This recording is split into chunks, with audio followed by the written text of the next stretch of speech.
سورہ آل عمران کا 7واں رکوع اور تیسرے پارے کا 15واں رکوع۔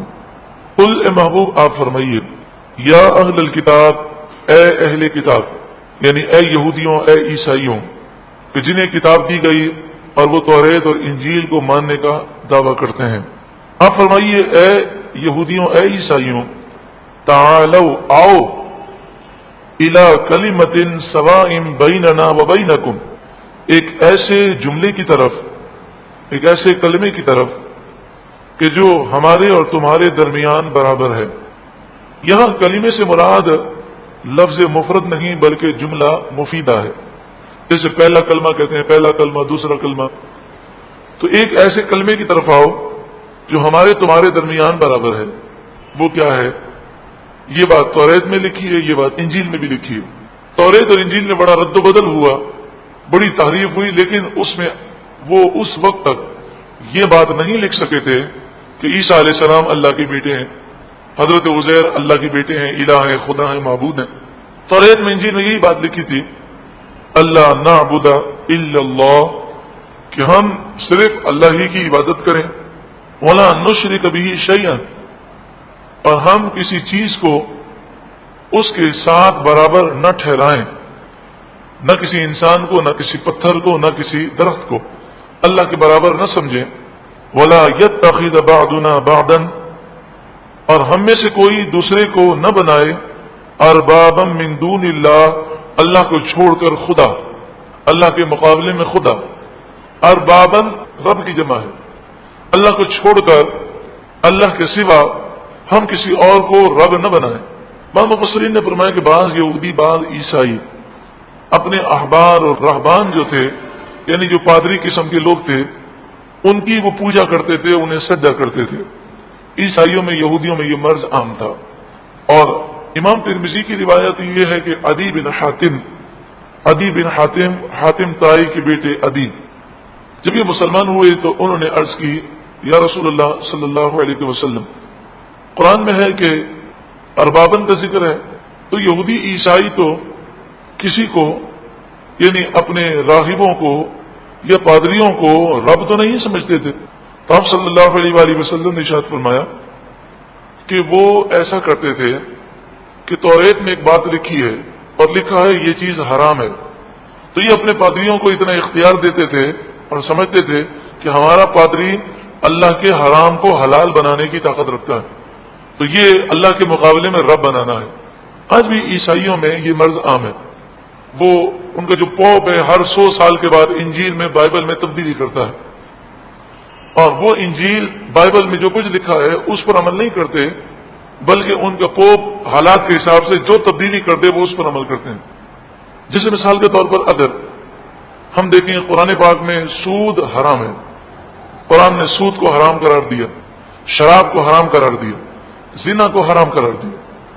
اب اگر کوئی شخص قرآن اور حدیث کو اور شریعت کو چھوڑ کر کسی کی بات مانے اور کہے کہ یہ کہتا ہے کہ شراب حلال ہے، زنا حلال ہے، سود حلال ہے، تو میں حلال مانتا ہوں، تو اس کا مطلب یہ ہوا کہ اللہ کے مقابلے میں وہ اس کو خدا مان رہا ہے، کہ جو چیز اللہ نے حرام قرار دی اور وہ حرام قطعی ہے، اس کے مقابلے میں کسی کی بات نہیں مانی جا سکتی۔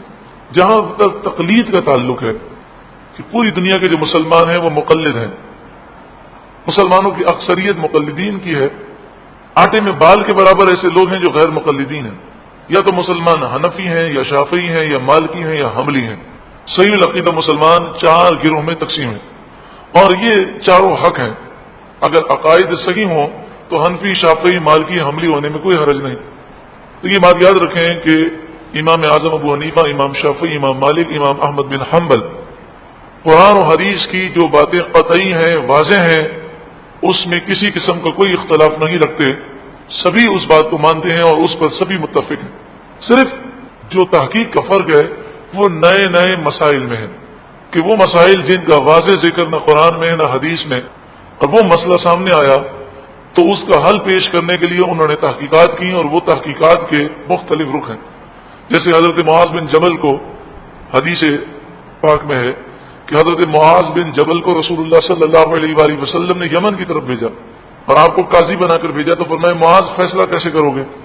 کہنے لگے اللہ کی کتاب سے فیصلہ کروں گا۔ فرمایا کہ اگر اللہ کی کتاب میں تجھے فیصلہ نہ ملے پھر فرض کی کہ پھر آپ کی احادیث اور آپ کی سنت سے فیصلہ کروں گا. آپ نے فرمایا اگر میری احادیث اور میری سنت سے تمہیں فیصلہ نہ ملے پھر تو فرض کی کہ پھر میں اپنے ذہن سے اپنی رائے سے غور کروں گا اور قرآن و حدیث کے دلائل میں غور کرنے کے بعد جو بات مجھے درست لگے گی اس کے مطابق فیصلہ کروں گا. تو رسول اللہ نے دعا کی اور اللہ کا شکر ادا کیا، اے اللہ تیرا شکر ہے کہ تو نے مجھے ایسے لوگ عطا فرمائے کہ جو درست فیصلہ کرنا جانتے ہیں. تو حضرت امام اعظم ابو حنیفہ نے بھی یہی کیا، امام شافعی، امام مالک، امام احمد بن حنبل نے بھی یہی کیا کہ قرآن اور حدیث تو کبھی بھی مسئلہ نکالنا تو پہلے قرآن سے، قرآن سے مسئلہ معلوم نہ ہوا تو حدیث سے، حدیث سے مسئلہ معلوم نہ ہوا تو صحابہ کرام کے اقوال سے، جب صحابہ کرام کے اقوال سے مسئلہ حل نہ ہوا تو پھر انہوں نے قرآن، حدیث اور صحابہ کرام کے اقوال کو سامنے رکھ کر مسئلہ اخذ کیا، اور جب مسئلہ اخذ کیا تو پھر اس میں مختلف تحقیقات سامنے آئیں. ہمیں یہ حکم دیا گیا کہ ایک امام کا دامن تھام لیں تاکہ ہم نفس کی پیروی نہ کریں. کوئی امام بھی حدیث کے خلاف یا قرآن کے خلاف فیصلہ نہیں کرتا. اور غیر مقلدین جو شور مچاتے ہیں کہ امام اعظم، امام شافعی، امام مالک یا امام احمد بن حنبل نے حدیث کے خلاف فلاں فیصلہ کیا، تو یہ جہالت کی وجہ سے، کیونکہ اکثر غیر مقلدین قرآن و حدیث کی مہارت نہیں رکھتے، کیونکہ ان کا عقیدہ یہ ہے قرآن کا ترجمہ پڑھو، حدیث کا ترجمہ پڑھو، جو تمہاری سمجھ میں آئے کرو. تو اس لیے وہ خود بھی گمراہ ہوتے ہیں، دوسروں کو بھی گمراہ کرتے ہیں، کیونکہ جب تک انسان کسی چیز پر مہارت نہ ہو اس چیز کے بارے میں وہ رائے نہیں دے سکتا. مثلا ایک شخص ڈاکٹر کی کتابیں پڑھ کر وہ یہ تو کہہ سکتا ہے کہ فلاں کتاب میں نے یہ پڑھا ہے، لیکن مریض کا وہ علاج نہیں کر سکتا کیونکہ اسے اس پر مہارت ہی نہیں ہے. صرف کتابیں پڑھنے سے کیا ہوتا ہے؟ تو جب تک وہ ایسے اساتذہ کی تربیت میں بیٹھ کر پریکٹس نہیں کرے گا اور جب تک وہ مہارت حاصل نہیں کرے گا اس وقت تک اس کا علاج کرنا لوگوں کے لیے نقصان دہ ہے. تو انہوں نے کسی استاد سے مہارت حاصل نہیں کرنی. یہ کہتے ہیں عام آدمی جو چھولے بیچنے والا ہو، جو ریڑھی چلانے والا ہو، وہ قرآن لے، قرآن کا ترجمہ پڑھے، بخاری شریف اٹھے اس کا ترجمہ پڑھے، جو سمجھ میں آئے عمل کرنا شروع کر دے. اسی لیے غیر مقلدین میں تقریباً 12 سے زائد فرقے ہو گئے، اور ہر غیر مقلدین کا فرقہ دوسرے فرقے کو کافر اور مشرک قرار دیتا ہے اور کہتا ہے ہم ہی صحیح ہیں. اب اس میں ایک فرقہ جو نیا پیدا ہوا ہے وہ کہتے ہیں کہ حدیث سے داڑھی شریف بھی ثابت نہیں، جیسے جاوید غامدی، یہ بھی غیر مقلد ہے، یہ بھی تقلید کو نہیں مانتا. تو یہ کہتا ہے کہ داڑھی منڈانا جائز ہے، لڑکیوں کا ناچ کرنا درست ہے، میوزک جائز ہے، شراب حلال ہے. تو دیکھا آپ نے کہ جب بزرگوں کا دامن انسان چھوڑ دے اور اپنی عقل کو فوقیت دے اور بغیر تربیت حاصل کیے وہ اپنی عقل اور اپنی رائے پر چلنے لگے تو نفس و شیطان اسے کیسا گمراہ کرتے ہیں. کہ جاوید غامدی سے پوچھا گیا، اس غیر مقلد سے پوچھا گیا کہ یہ بتائیے کہ لڑکے اور لڑکیوں کا ایک ساتھ پڑھنا کالج میں کیسا ہے؟ کہا صحیح ہے، بس بے حیائی نہیں ہونی چاہیے. تو اس نے سوال کرنے والے نے کہا بے حیائی تو ہوتی ہے، لڑکے لڑکیاں دوستی بھی کرتے ہیں، میسج بھی کرتے ہیں، آپس میں ملتے بھی ہیں، بلکہ ڈانس پارٹیاں ہوتی ہیں اور لڑکے لڑکیاں ایک ساتھ ڈانس بھی کرتے ہیں. تو کہا ڈانس کرنا کہیں قرآن میں منع تو نہیں لکھا، کہ لڑکیوں سے دوستی کرنا میں نے تو کہیں منع نہیں پڑھا. ہاں لڑکے لڑکیوں سے دوستی بھی آپس میں ہو سکتی ہے، ڈانس بھی ہو سکتا ہے، بس بے حیائی نہیں ہونی چاہیے. پتہ نہیں بے حیائی سے اس کی کیا مراد ہے. یعنی جب یہ غیر مقلد جاوید غامدی، بابر چودھری، خالد ظہیر اور جتنے غیر مقلدین آج ٹی وی پر نام نہاد اسکالر کی شکل میں آ رہے ہیں وہ اپنے آپ کو بھی تباہ کر رہے ہیں اور دوسروں کو بھی برباد کر رہے ہیں. تو وہ اس آیت کو بنیاد بناتے ہیں اور کہتے ہیں کہ قرآن نے منع کیا وَلَا يَتَّخِذَ بَعْضُنَا بَعْضًا أَرْبَابًا مِّن دُونِ اللَّهِ، ہم اللہ کے مقابلے میں کسی کو بھی خدا رب نہیں بنائیں گے. اس سے وہ تقلید کی مذمت کرتے ہیں. حالانکہ یہودیوں عیسائیوں کا پادری کو رب بنانا اور مسلمانوں کا بزرگوں کی تقلید کرنا اور چیز ہے. ہم صرف انہی مسائل میں تقلید کرتے ہیں کہ جس کا واضح ذکر قرآن و حدیث میں نہیں ہے، اور جن مسائل کو تحقیق کرنے کا رسول اللہ صلی اللہ علیہ وآلہ وسلم نے حکم دیا. چاروں امام حق پر ہیں، لیکن کسی ایک کی پیروی اس لیے ضروری ہے تاکہ انسان نفس کا پجاری نہ ہو جائے، ورنہ ہوگا کیا؟ صبح دیکھے گا امام شافعی کا مسئلہ یہ آسان ہے یہ لے لوں، شام کو مسئلہ درپیش ہوا تو امام اعظم کا مسئلہ لے لے گا.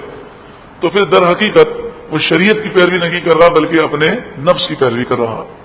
فَإِن تَوَلَّوْا، پھر اگر وہ منہ پھیریں، فَقُولُوا اشْهَدُوا، تو تم کہو اشہدوا، تم گواہ رہو، بِأَنَّا مسلمون کہ ہم مسلمان ہیں.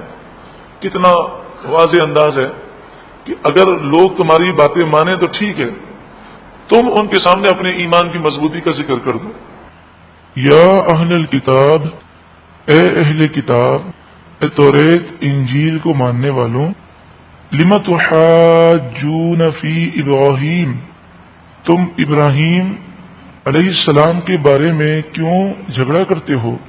وما انزلت التوراۃ والانجیل الا من بعد، توریت اور انجیل ان کے بعد نازل ہوئی. افلا تعقلون، تو کیا تمہیں عقل نہیں؟ ہاں انتم ہاؤلائی، ہاں تم وہی ہو، ہاں ججتم فیما لکم بہ علم، تم نے جھگڑا کیا اس معاملے میں جس کا تمہیں علم تھا، یعنی حضور کی آمد، حضور کی ذات و صفات کے بارے میں سب کچھ توریت انجیل میں لکھا تھا، پھر بھی تم نے حضور کو نہ مانا اور جھگڑا کیا، تم نے حضور کو ماننے سے انکار کیا. فَلِمَ تُحَاجُّونَ فِي مَا لَيْسَ لَكُمْ بِهِ عِلْمٌ، تو تم کیوں جھگڑا کرتے ہو اس معاملے میں کہ جس کا تمہیں علم نہیں؟ پہلے تم نے جس بات کا علم تھا اس میں جھگڑا کیا، اب اس میں جھگڑا کرتے ہو جس کا تمہیں پتہ ہی نہیں. وَاللَّهُ يَعْلَمُ وَأَنْتُمْ لَا تَعْلَمُونَ، اور اللہ خوب جانتا ہے اور تم نہیں جانتے. مَا كَانَ إِبْرَاهِيمُ يَهُودِيًّا، ابراہیم علیہ السلام یہودی نہیں تھے، وَلَا نَصْرَانِيًّا، اور عیسائی نہیں تھے، وَلَكِنْ كَانَ حَنِيفًا مُسْلِمًا، ہاں لیکن وہ حنیف مسلم تھے. حنیف ہر باطل سے جدا، مسلم مسلمان، اللہ کی بارگاہ میں گردن جھکانے والے. وما كان من المشرکین، اور وہ مشرک نہ تھے. تم کہتے ہو کہ ہم ابراہیم علیہ السلام کے قریب ہیں، ہم قریب ہیں. ابراہیم علیہ السلام کے قریب تو وہ ہے کہ جو ابراہیم علیہ السلام کا فرما بردار ہے.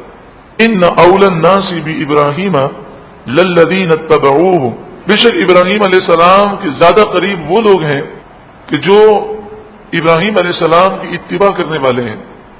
وہذا النبی، اور یہ نبی صلی اللہ علیہ وسلم قریب ہیں. والذین آمنوا، اور ایمان والے قریب ہیں. واللہ ولی المؤمنین، اور اللہ مومنوں کا مددگار ہے. ولی مددگار، دوست. ودت طائفۃ من اہل الکتاب، اہل کتاب کے ایک گروہ نے چاہا، لو یضلونکم، کاش وہ تمہیں گمراہ کر دیں. حضرت حذیفہ بن یمان، حضرت معاذ بن جبل، حضرت عمار بن یاسر پر یہودی بڑی محنت کیا کرتے، اور انہیں یہ خیال تھا کہ یہ یہودی بن جائیں گے، لیکن بتایا گیا کہ یہ محنتیں تمہاری ضائع ہوں گی، کیونکہ ان کے دل میں جو رسول اللہ کا عشق ہے اس میں کبھی کمی نہیں آ سکتی. وما یضلون الا انفسهم، وہ اپنے آپ ہی کو گمراہ کر رہے ہیں. وما یشعرون، اور انہیں شعور نہیں. یا اہل الکتاب، اے اہل کتاب، اے یہودیوں، اے عیسائیوں، لم تکفرون بآیات اللہ، تم اللہ کی آیتوں کا انکار کیوں کرتے ہو؟ یعنی حضور کی تعریفیں تمہاری کتابوں میں لکھی ہیں، تو تم وہ آیتیں جو تمہاری کتابوں میں ہیں ان کا انکار کیوں کرتے ہو اور حضور کو کیوں نہیں مانتے؟ وَأَنْتُمْ تَشْهَدُونَ، حالانکہ تم گواہی دیتے ہو، تمہارے آبا و اجداد نے گواہی دی، اور تم میں وہ علماء کہ جو حق بیان کرتے ہیں وہ کہتے ہیں کہ توریت اور انجیل میں حضور کی شان لکھی ہے. یا اہل الکتاب، اے اہل کتاب، لم تلبسون الحق بالباطل، تم حق میں باطل کیوں ملاتے ہو؟ اپنی کتابوں میں رد و بدل کیوں کرتے ہو؟ وتکتمون الحق وانتم تعلمون، اور تم جان بوجھ کر حق کو کیوں چھپاتے ہو؟ اہل کتاب یہودیوں اور عیسائیوں کی یہ حرکتیں تھیں کہ وہ رسول اللہ کی صفات اور تعریفیں چھپاتے تھے. آپ اگر دیکھنا چاہیں تو دیکھ لیں، آج بھی دنیا کے اندر وہ گروہ پایا جاتا ہے کہ جو اپنے آپ کو مسلمان کہتے ہیں. وہ قرآن کا درس بھی سنتے ہیں جا جا کر، لیکن آپ ان سے حضور کی شان کے بارے میں کوئی آیت ان کے سامنے پڑھیں، حضور کی شان حدیثوں میں سنائے، تو اکثر وہ کہتے ہیں ہمیں تو پتہ ہی نہیں، ہم نے تو کبھی یہ باتیں سنی ہی نہیں ہیں. تو کیا مطلب؟ یہ جن کے درس میں جاتے ہیں وہ حضور کی شان چھپاتے ہیں. کہیں بامر مجبوری ذکر کرنا ہو تو ایسے گزر جاتے ہیں کہ لوگوں کی توجہ اس طرف نہ ہو. اور عاشق رسول کی کیا شان ہے کہ وہ تو اس آیت پر تشریح کے بغیر گزر ہی نہیں سکتا جس آیت میں رسول اللہ کی واضح شان بیان کی گئی. کیونکہ عشق رسول یہ مومن کے لیے بڑی اہم چیز ہے، اس کے بغیر ایمان کامل نہیں ہوتا۔ کہ رسول اللہ صلی اللہ علیہ وسلم نے فرمایا کہ میں جب تک تمہیں تمہارے ماں باپ سے بڑھ کر، تمہاری جان سے بڑھ کر پیارا نہ ہو جاؤں، اس وقت تک تم ایمان والے نہیں ہو سکتے۔ اور حضور پیارے ہیں صرف زبانی دعووں سے نہیں ہوگا، بلکہ حضور کی شان اور حضور کے اوصاف بار بار جب بیان کیے جاتے ہیں، اور صحابہ کرام کس قدر حضور سے محبت کرتے تھے، یہ واقعات سن کر، حضور کے معجزات سن کر محبت میں اضافہ ہوتا ہے۔ اسی لیے تو عاشق رسول چاہے کتنا بھی گناہگار ہو، اس کے دل میں رسول اللہ کی محبت ضرور پائی جاتی ہے۔ ہاں یہ ضرور ہے کہ غفلت کا پردہ اس پر ہوتا ہے، جیسے ہی وہ غفلت کا پردہ اٹھ جائے تو وہ حضور کے نام پر جان دینے کے لیے بھی تیار ہے۔ اللہ رب العالمین ہمیں اسی صحیح عقیدے پر کاربند رہنے کی توفیق عطا فرمائے، ایسے تمام لوگوں سے محفوظ فرمائے کہ جو بڑی چال بازی کے ذریعے عشق رسول دور کرنے کی کوشش کرتے ہیں۔ اللہ ہماری اولاد، ہماری نسلوں کے ایمان کو تحفظ عطا فرمائے۔